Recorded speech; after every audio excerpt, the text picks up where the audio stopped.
Hey gang, Ronan here. Welcome on back to the Retrocade and another episode of WTF Wednesday. The series where we go and explore games that on paper seem like could be a great idea, but in actual practice turned out to be not quite so much. And for this week, we're going to go all the way back to the late 80s, 1988-89 specifically, and we're going to play a game that had actually been around for some time. And as we go into this, you may hear some names that sound familiar to you, but we're going to play, as it says, Silent Service, the submarine simulation, and hopefully over the course of the next 20 to 25 minutes, we'll explain to you why it is that I think this is a game that belongs in this series. Now, how it works is pretty straightforward. You've got three options to choose from. You can either do practice scenarios, you can do what are called convoy actions, where you have to go out in your sub and hit specific groups that are out in certain locations in the Pacific Ocean, or you can do full-blown war patrols. I'm just going to go ahead and do a war patrol. And you have 5 options to pick from here at different days throughout the Pacific Theater in World War II. If you're not familiar with your history of World War II, it did start in the European side in the early or late 30s to the mid 40s. That war ended officially May 8th, 1945, but then the Japanese and the U.S. were still at war from the time they bombed Pearl Harbor on December 7th, 1941, until just after we dropped the atomic bombs on Japan in September of 1945. If you have watched the movie Oppenheimer recently, some of this may seem familiar to you. Anyway, you have a couple of different submarines to choose from and different bases in which they will leave from. So you've got Midway, which is a small island, it's called Midway because it was considered midway between Japan and either the Marianas Islands, the Philippines, or Hawaii. I was never quite sure which one. And then you have Fremantle, Brisbane, which are both 2 ports on either side of Australia. So what I'm going to do is I'm going to go ahead and I'm going to take the USS Seawolf.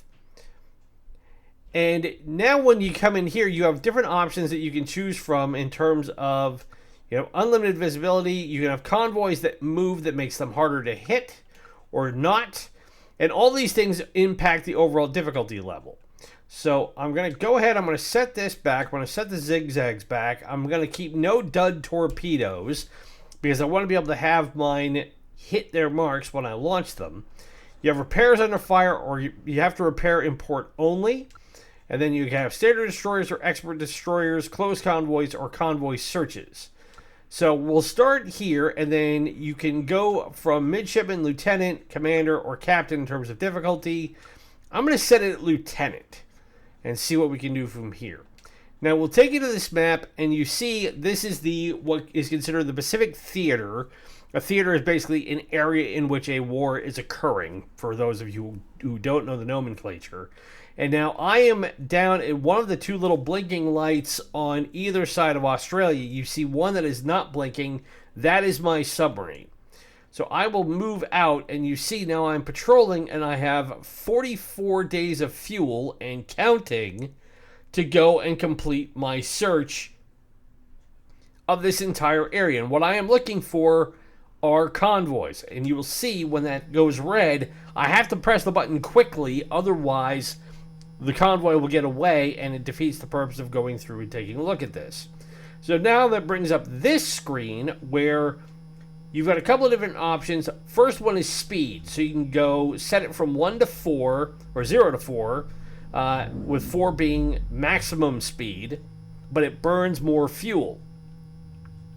This arrow here, which looks like a D-pad, does exactly that. It moves the submarine in the direction you want it to go, but the up and down arrows are not forward and backwards. They are raise it up out of the ocean so it's easier to see, or dive and stay submerged, which makes it harder for you to hit.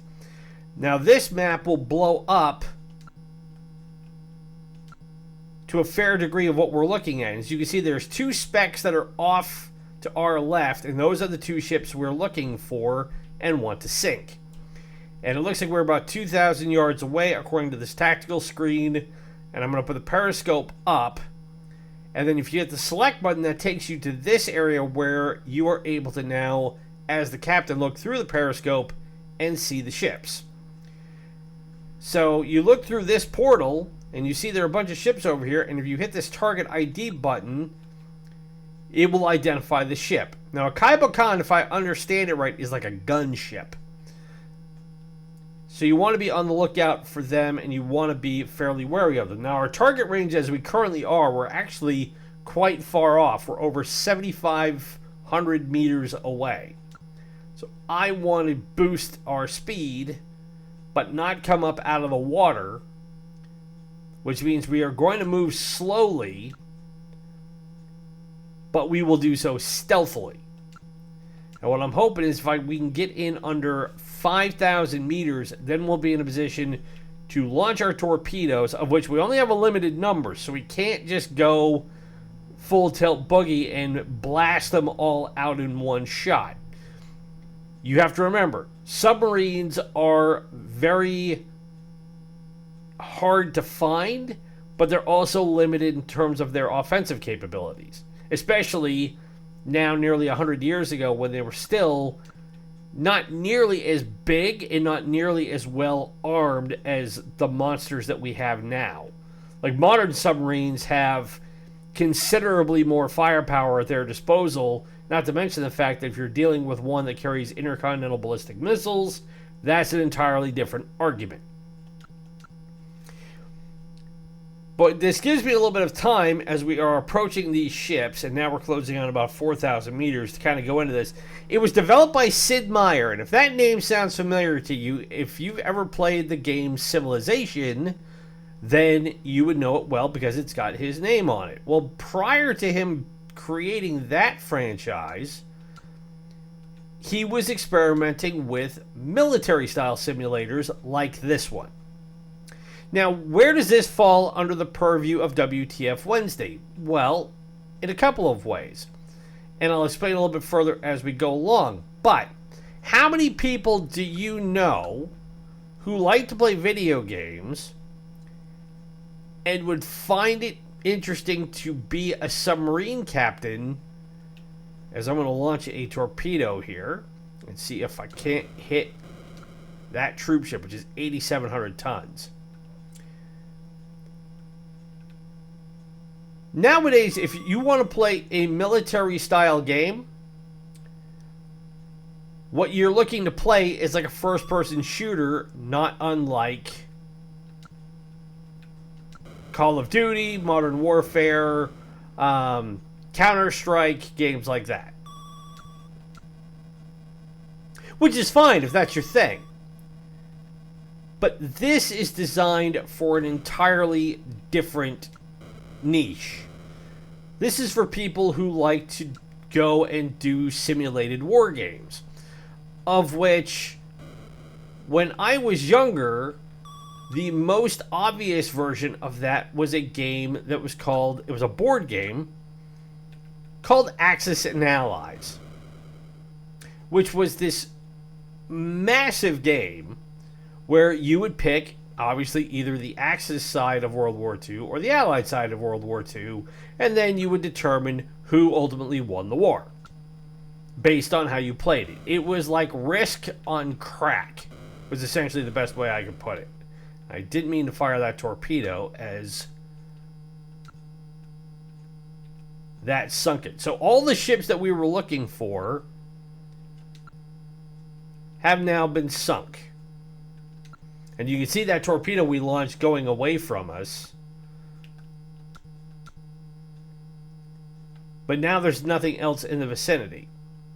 So what we can do is we can check our gauges and see what we have. We've got 8 torpedoes left in our bow.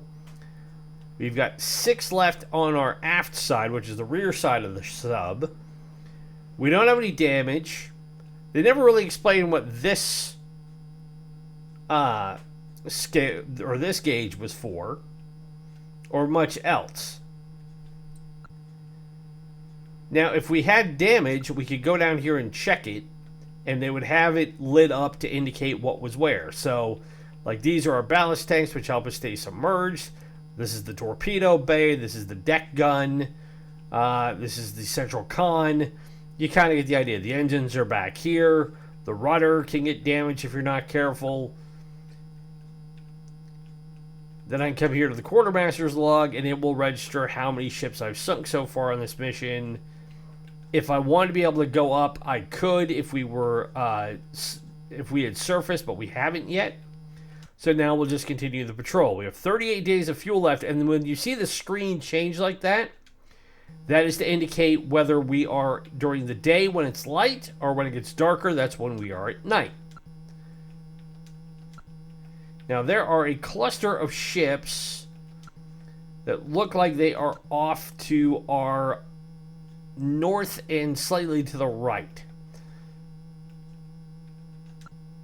Now that we're at night,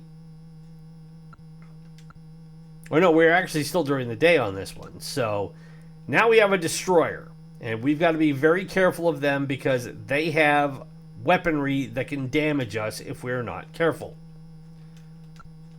So the fact that we are submerged is a good thing.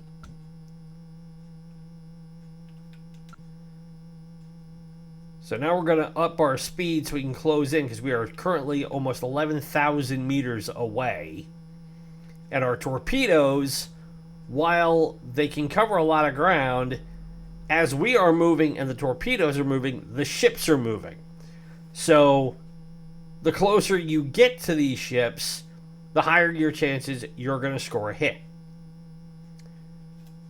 Now, in designing this game, Sid Meier said it took about 8 months to create it, and it was inspired by what he called was a fractal technology trick, which I don't know the complete details on that, but my guess is it was in terms of being able to do the graphics that we have here more than anything else. And if you know what a fractal technology trick is, by all means, leave it in the quote or leave it in the comments below and help educate me on that, because I'm not a computer programmer. I just play them. So we have another Kaibacon, which is 750 tons. It looks like this is a big convoy. Cargo ship, cargo ship. So there's quite a few over here. Now, when this game came out in 1985, there was no real indicator of how well it was going to sell. When it was released on the Commodore in 1987, it sold 250,000 copies in the first quarter and roughly 400,000 overall. In terms of reception, it received 4 stars out of 5, stating that the quality and the graphics are all unmistakably Microprose, which was the company that Meier had formed in his early days. And in 1986, Antic magazine wrote that Sid Meier and his team of simulation experts have outdone themselves in creating a complex, historically accurate, and challenging war patrol scenario for experts, and then even noted that the Atari 8-bit version was really well done and had superb graphics. Now, before Meier would go on to make games like Civilization, he was really into making different military simulators, and he'd make ones like this, and he would make ones for like flight simulators. He did one called F-15 Strike Eagle. And then in 1986, Computer Gaming World called this game easily the best submarine simulator for its simplicity of use and execution. And ended up being awarded the Charles S. Roberts Award for Best Adventure Game for the home computer in 1985. And that award is still given out. It's given out for the Best Historical Wargaming Simulator.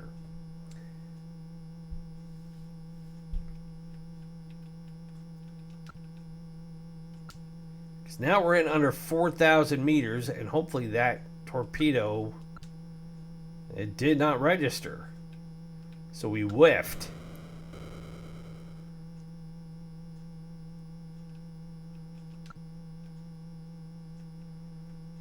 So these cargo ships are moving pretty quickly.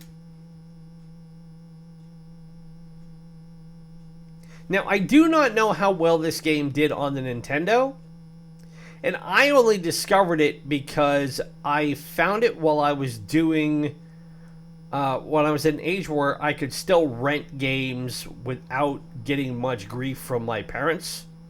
Back when video games and videotape rentals were a big thing. Oh, that's going to hit.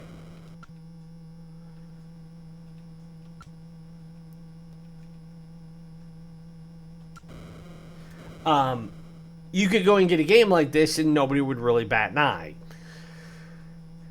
And it was one that I looked at and thought, well, this might be cool to try out. And it might be interesting to see what a military simulator is like.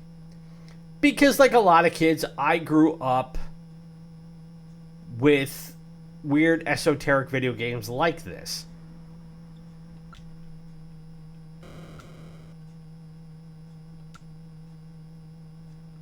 But you also have to bear in mind that this game was, like a lot of games in this series, they are designed for people who are of a specific niche. And to my point earlier, there's not a lot of people who, that I know of,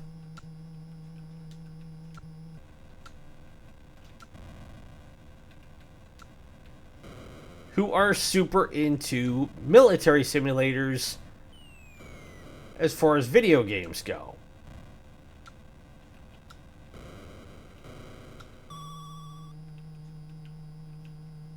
So now I have to submerge because we've got a destroyer that's firing at us.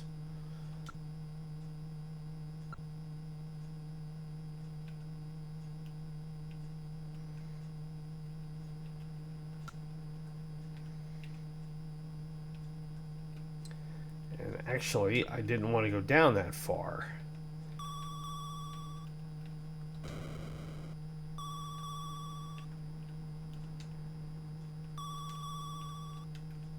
So how can I get us back up?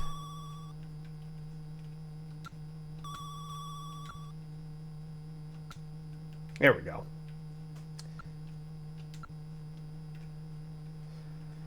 So now I can see where we're going.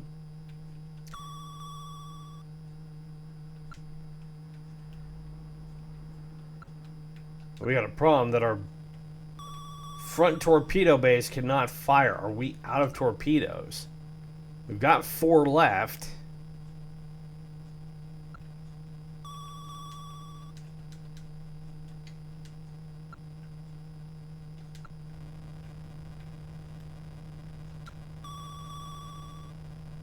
Whoa, and we've got company because we have destroyers coming right at us.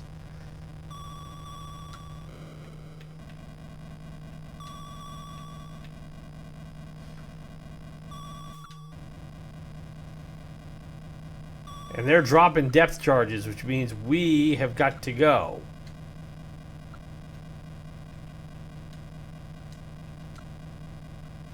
But we can't leave the battle.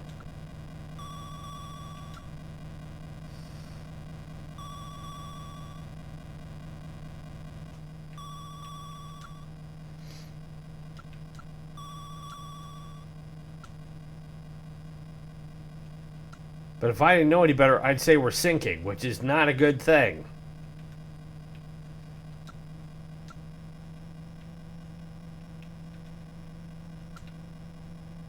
Because they're trying to get us to surface and we're not surfacing.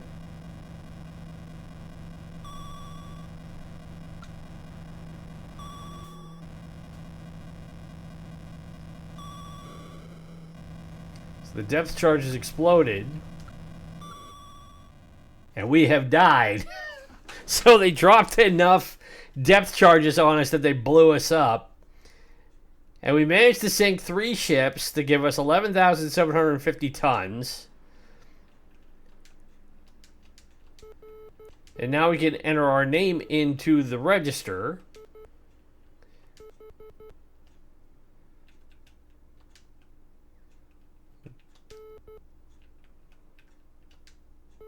And then it will mark it out by Morse code, which is what the dots and dashes are. So we made it to Ensign. saying just under 12,000 tons, and then it goes back to setting it up. So let's take a different ship this time and see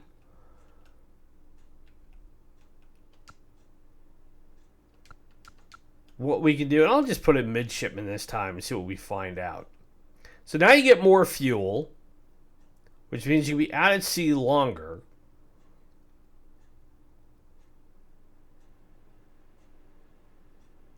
And there's another base out here that I wasn't even aware of. And I don't think this is Hawaii. I think this is Midway.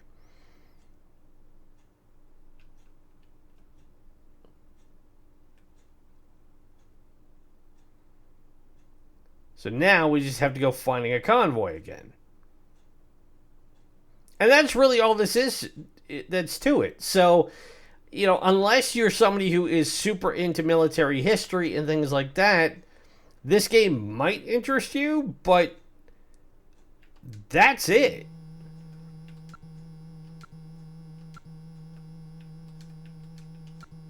There is quite the flotilla sitting over there. So let's see what we got. And maybe this time we'll have a little bit better luck. So we got a tanker.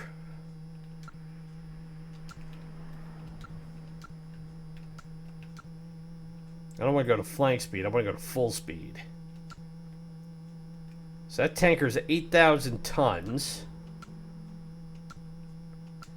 And there's a destroyer over there. And the Kaibakan at 1,400 tons. So we'll send a torpedo out now and see if we can't at least clip that destroyer.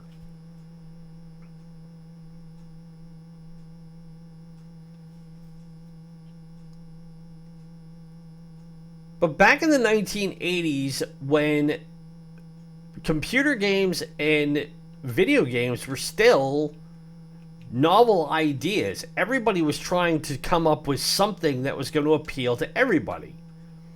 And because there was this community of gamers who had grown up, while a lot of us had grown up playing Dungeons and Dragons and other role-playing games, they had opted to play essentially what are war games. And there was a whole ton of them that had come out in the mid to late 70s into the early 80s. And with the advent of computers and the explosion of video games, even through the crash of 1983, PC games were able to come out like this one that could be ported onto different consoles. And again, it took 4 years to get from being released on the Amiga and the Commodore for this to get all the way over to the Nintendo Entertainment System.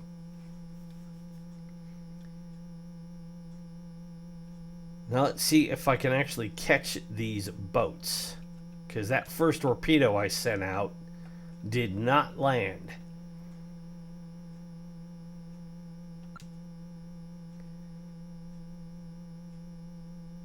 Now, because we are underwater, we're going so much slower. I'm going to take a risk and I'm going to surface, because now our speed goes from 10 knots to 20 knots.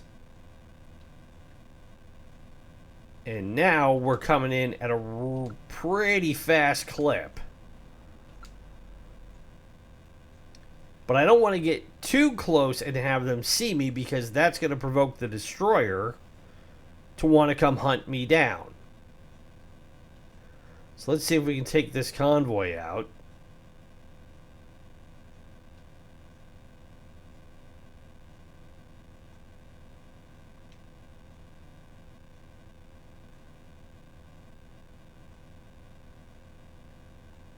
And then if that's the case, we'll head on back, because we're getting close to half an hour.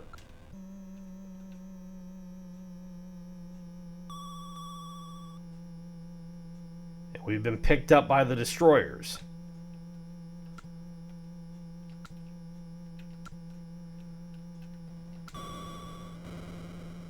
So that destroyer knows we're here and it's coming. And I want to back off my engines a little bit and make it slow their approach a little. But they are coming full speed at us, and if we can just drive this torpedo to them, which was what we wanted.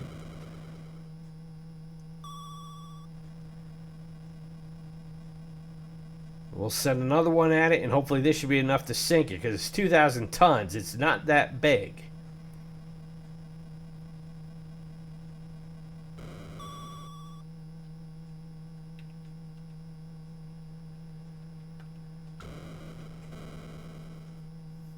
And now we've got the gunship coming at us. We'll send this torpedo at it. And if we take these two ships down, then we should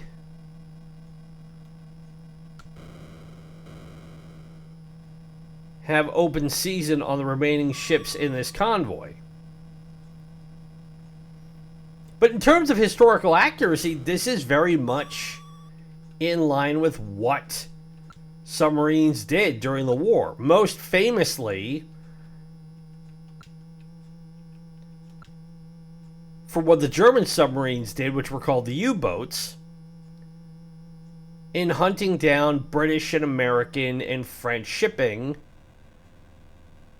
between the Atlantic Ocean, the English Channel, the North Sea, in trying to keep Germany from losing the upper hand during the war. And it terrified the British and the French and the Americans and anybody who had boats out on the open ocean that any minute they would see a U-boat pop out or they would hear a torpedo go by and then knew they were in a really serious world of hurt. By the time we got to the Pacific theater, though, the Japanese didn't have very many submarines. And as far as I recall, we didn't have a great number of them either. It wasn't until the Cold War between the U.S. and the Soviet Union that we started really developing submarines as a definitive naval option and a deterrent on both sides of the continent for both the Atlantic and the Pacific Ocean. So let's see if we can't take these three boats out, because we got a tanker, we got a troop ship, ooh, and that's a meaty troop ship, and another tanker, which means we can utilize the deck gun to help sink them once we get in range, and torpedoes if we need to. So we'll boost it up to flank speed, which puts us back up to 20 knots, and now we're definitely running them down.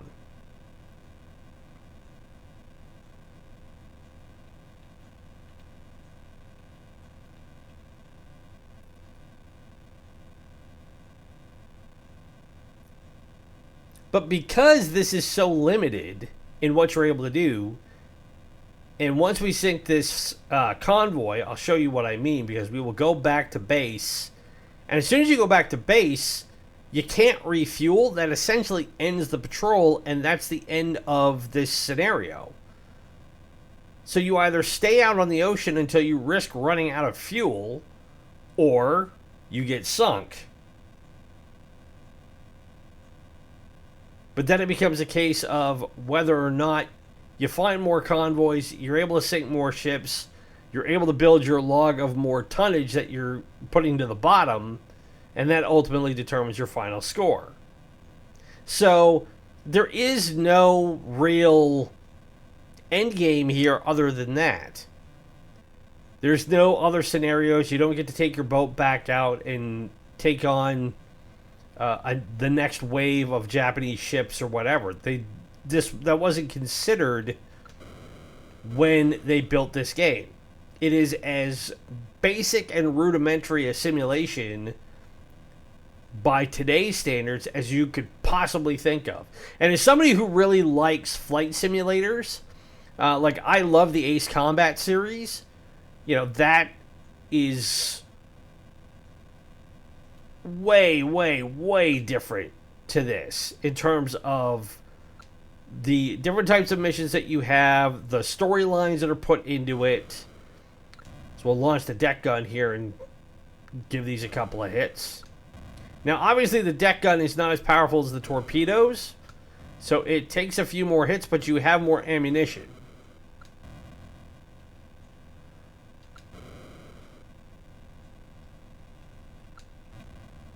So now we're about 2,000 yards, so we'll sink that one. That was one tanker. Which one is on fire? The other tanker is on fire, so it shouldn't take much more to sink it.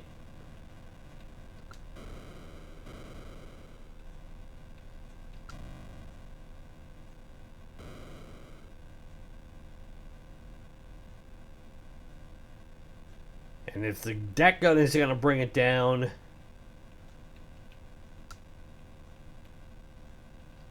this torpedo absolutely will. So now we get the troop ship.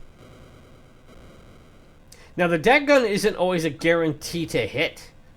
Depending on the angle in which the target ship is, in which case now it is vertical to us. But if it turns horizontal, that will make it a bigger target. And I'm hoping that torpedo will hit, and it went right by it.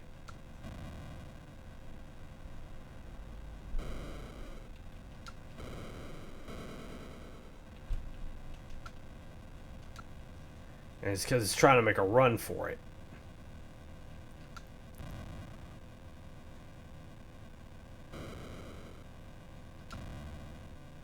Now it turned, and now that torpedo is absolutely going to slam into the side of it.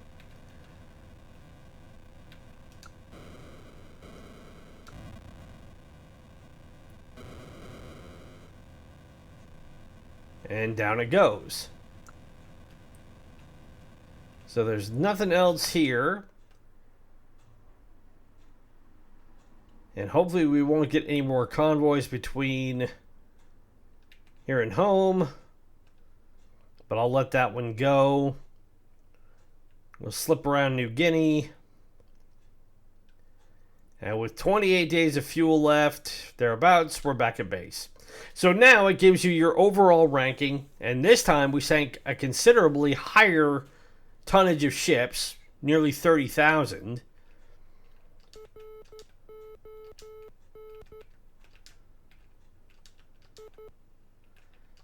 So you enter your name again. Whoops. Spell your name right. There we go. And that still puts us at an ensign, but that, everybody, in a nutshell, is Silent Service, the submarine simulation from 1985. As again, ported onto the NES in 1989. Is it a good game? If I'm honest, no. Again, it is extremely basic. It's really rudimentary in its controls. The controls are a little bit clunky because you're steering a submarine, which is not like steering a conventional vehicle. You only have so much offensive capability. Like I said, you got only so many torpedoes. If you're found by the opposition and they start sending destroyers at you, like you saw, it's not hard to get sunk. And then you just go around doing the same thing. And then as soon as you get back to base, that's it. There's no overarching storyline. There's no multiple scenarios to go through. There's no mission trees. There's no upgrades. There's nothing of the sort. This is as bare bones as you can get. But part of the reason why I wanted to show it to you is because this was par for the course is if you want to play a military type game back 40 years ago. So, if you want to give it a try, you can. I'm playing this on the Messen simulator or emulator, which is a free emulator. But in keeping with the theory and overall mission statement I have for this series, it is a game for a very, very specific type of person. And that person is not, by and large, going to shell out 40, 50, 60 bucks on a video game that often if this is what they offer. So If you've enjoyed this, and I do hope you have, best way to show it, hit that like button, subscribe to the channel if you are new, ring the bell to be notified of the latest content. Also, remember we have Sports Saturday and Sucker Punch Sunday coming up this weekend, where we play a classic sports and fighting or fighting platform-based game from the 3rd, 4th, 5th, and 6th generation. Vote on our poll question up on the community page right now. Do you want to see me actually finally take the dive into the Soulsborne universe and challenge the original Dark Souls remastered version? Yes or no? Cast your vote now. That will help determine what we do at a later date. Be sure to follow us on Instagram and Threads at Ronan's Retrocade. Spread the word about us. Faster we hit our goal of 100 subscribers. Faster we unlock the YouTube customization algorithm, we can make this channel bigger and better. And if there is a game you would like to see us feature from the Nintendo Entertainment System, the Super Nintendo, Sega Master System, Sega Genesis, or Mega Drive, SNK Neo-Geo, Nintendo 64, PlayStation 1, or PlayStation 2, leave it in the comments below or drop me a line on social media. It can be any game from those consoles that you want. And as always, my name is Ronan. It's been great to spend this WTF Wednesday with you. Thank you for tuning in. Be safe, be well, happy gaming, and we'll talk to you again this weekend. Bye.